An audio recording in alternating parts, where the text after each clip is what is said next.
तो जैसे कि मैंने लास्ट क्लास में कॉन्टोरिंग और फेस शेप का बताया, तो बहुत ज्यादा कंफ्यूजन क्रिएट हो गई थी कि फेस शेप को किस तरह से आइडेंटिफाई करें। तो आज की वीडियो में वही बताऊंगी कि आप किस तरह से अपने फेस शेप को आइडेंटिफाई कर सकते हैं। सबसे पहले अपने फेस के फीचर्स के नाम को जान लीजिए कि किसको क्या कहते हैं। माथा जो है वो फोरहेड को कहते हैं, ठीक है, और टेम्पल जो है वो हेयर लाइन, और टेम्पल एक ही होता है यहाँ जहाँ पे लगा हुआ है ना एरो, इसी को ही कहते हैं। तो आप इसका एक स्क्रीनशॉट ले लीजिए, और ताकि मैं जो चीजें बोलूँ तो आपको समझ आ जाए। जो चीजें याद रखनी है, चिन, चीक बोन, फोरहेड, टेम्पल या फिर हेयर लाइन, या फिर जो है उसके अलावा चीक बोन, जॉ लाइन, ठीक है। इन सारी चीजों के हमने मेजरमेंट लेने हैं, तो आपको इनके नाम आने चाहिए ताकि आपको अच्छे से पता चले कि कौन सी चीज क्या मैंने कही। मैं आपके सामने एक चेहरा दिखा रही हूँ, आप मुझे बताइए कि इसका सबसे वाइडेस्ट फीचर क्या है। सही है, आप एक चेहरा देख रहे हो, एक चेहरा जब देखते हो तो आपको उसका सबसे पहले देखना होता है वाइडेस्ट फीचर, यानी सबसे बड़ा फीचर क्या है, क्या चीज है चेहरे में बड़ी, वो चीज देखनी होती है हमने।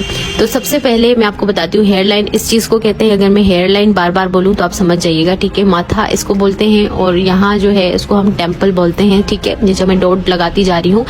अब ये जो हड्डी है जो 7 गालों के होते हैं उसको हम चीक बोन बोलते हैं। गालों की जो हड्डी होती है उसको हम चीक बोन बोलते हैं, सही है। उसके बाद जो कानों के नीचे वाला हिस्सा होता है, जो नीचे से हड्डी जा रही होती है, इसको हम जॉ लाइन कहते हैं। कानों के नीचे से जो हड्डी जा रही होती है इसको हम जॉ लाइन कहते हैं। तो सारी गर्ल्स समझती हैं कि मतलब हमें पता ही होना चाहिए अपने क्लाइंट का फेस शेप, पता नहीं होना चाहिए। देखिए, आपको ये पता होना चाहिए कि इसका वाइडेस्ट फीचर क्या है, मतलब इसका सबसे बड़ा फीचर क्या है। ओवल फेस शेप कैसा होता है, मैंने पहले बताया था कि एक आइडियल फेस शेप है। इनकी जो लंबाई होती है चेहरे की, इनके वाइड से ज्यादा होती है, यानी कि इनकी चौड़ाई एक जितनी होती है सारी चीजों की, फोरहेड की, चिकबोन की और जॉ लाइन की एक जितनी होती है चौड़ाई। लेकिन इनकी जो लंबाई होती है ना चेहरे की, वो थोड़ी ज्यादा होती है उनके वाइड से। मतलब बहुत ज्यादा लंबा चेहरा नहीं होता, लेकिन थोड़ा लंबा होता है अपने चौड़ाई से, यानी देखने में पता चलता है कि थोड़ा सा लंबा चेहरा है, मोटा सा या फूला फूला सा चेहरा नहीं है, ठीक है। इनका जो जॉ होता है ना, जॉ लाइन या चिन आप बोल लीजिए, इनकी जो ठोड़ी होती है ये राउंडेड होती है, राउंड शेप में होती है।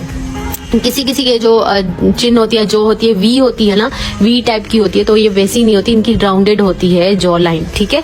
तो आपको ये बात समझ आ जाएगी कि इनकी राउंडेड होती है और लंबी होती है। जो सारे नोट्स हैं ना, आपको इंस्टाग्राम की आईडी पे मेरे एक्सप्लोर विथ रा पे मिल जाएंगे। अगर आपको यहाँ पे समझ नहीं आती तो आप वहाँ पे इजीली अपने पास रख के और सेव कर लीजिए। मैंने पहले भी कहा था कि ओवल फेस में जैसे हम देख रहे थे, तो मैंने कहा था क्या वाइड पार्ट लग रहा है, तो मुझे तो फोरहेड लग रहा है। तो उनका वाइड पार्ट वाकई में ही फोरहेड होता है, ओवल फेस वालों का वाइड होता है थोड़ा सा फोरहेड, ठीक। इसके बाद जी बारी है राउंड की। अब राउंड अपने नाम से ही साबित है कि कुछ गोल सा होगा। तो इनका जो चेहरा होता है ना, इनकी हम जब नाप लेंगे तो सारी बराबर आएंगे, लंबाई चौड़ाई सब बराबर आएगा। मतलब मिसाल के तौर पे हम माथे का नाप लेंगे तो वो भी बराबर, चीक बोन का माप लेंगे वो भी बराबर, जॉ लाइन का माप लेंगे तो वो भी बराबर, और जब हम लंबाई भी चेक करेंगे ना तो वो भी बराबर आएगी। तो इनके जो सारे जो नाप होंगे ना, इनके जो मेजरमेंट्स होंगी वो सारे के सारे इक्वल आएंगी, और इनका